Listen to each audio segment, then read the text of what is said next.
It's 8:30. Good morning. I'm Ian Crouch with Hunter News. Police have been forced to use a taser on a man during a domestic dispute at Waratah. Officers were called to a home in Lorna Street at about 12:30, where they found a 29-year-old man in the front yard brandishing a cigarette lighter and an open bottle of methylated spirits, threatening to burn down the house. Police tried to negotiate with the man, but he refused to cooperate and a taser was discharged. He's been taken to the Mater Hospital for a mental health assessment.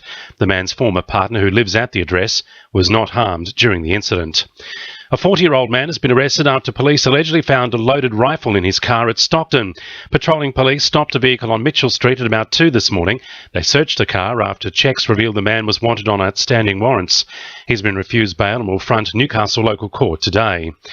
Hunter outlets of Australian Hearing are said to be at risk after the federal government announced plans to privatise the company. The internationally recognised organisation had its sell-off delayed in the wake of the Abbott government's first budget, with a final decision planned before the end of 2015. Hunter MP Joel Fitzgibbon says sites are at risk if they become privatised. Australian Hearing gives personalised, tailored care to the hearing impaired, including our young, our more senior people in our community, returned servicemen and women, for example. And of course, in government ownership, it has outlets right throughout the Hunter region. You watch them go very quickly if this falls into private hands.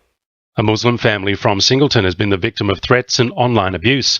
The Herald reports a far-right anti-Islamic page on social media has posted photos of the family outside their home with a caption, "Not wanted and not welcome." It then prompted several abusive comments.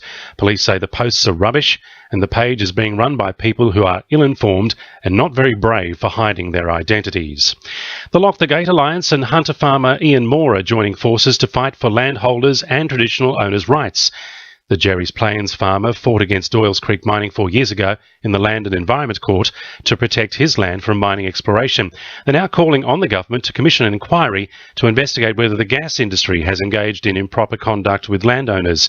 Steve Phillips from the Lock the Gate Alliance says landowners need more support from the law. We frequently see mining companies, intimidating their way onto people's land, and people basically not having a level playing field to deal with these people. And the fact that there is no legal right for a landholder to say no to mineral exploration on their land in Australia, is one of the big contributors. The dietary habits of active individuals are a hot topic at the University of Newcastle, where a study is being conducted which looks into the food choices of fitness buffs. The research hopes to find out what the food choices are for these individuals before, during and after regular exercise, in order to identify traits which can form a basis for nutritional recommendations in the future.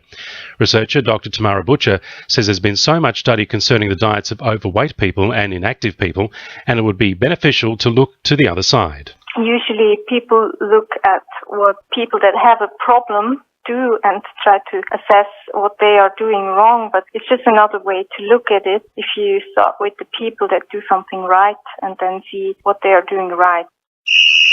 Sport, thanks to our sponsor, Warners Bay Sports Club.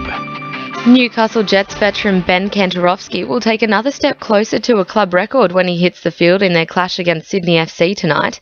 The 23-year-old will be starting his 100th game for the Jets, only 34 games behind the club record currently held by Tarek Elrich.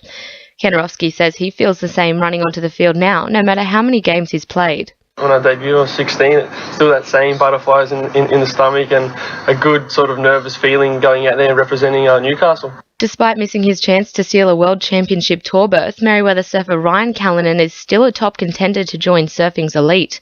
Callanan was knocked out of second place in the final 20 seconds of yesterday's heat and will need to bring his all today to secure a spot.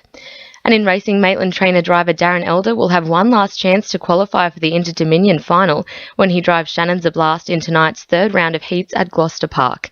That's sport. I'm Georgia Moylan. 2 in your RFM News Time, 26 to 9.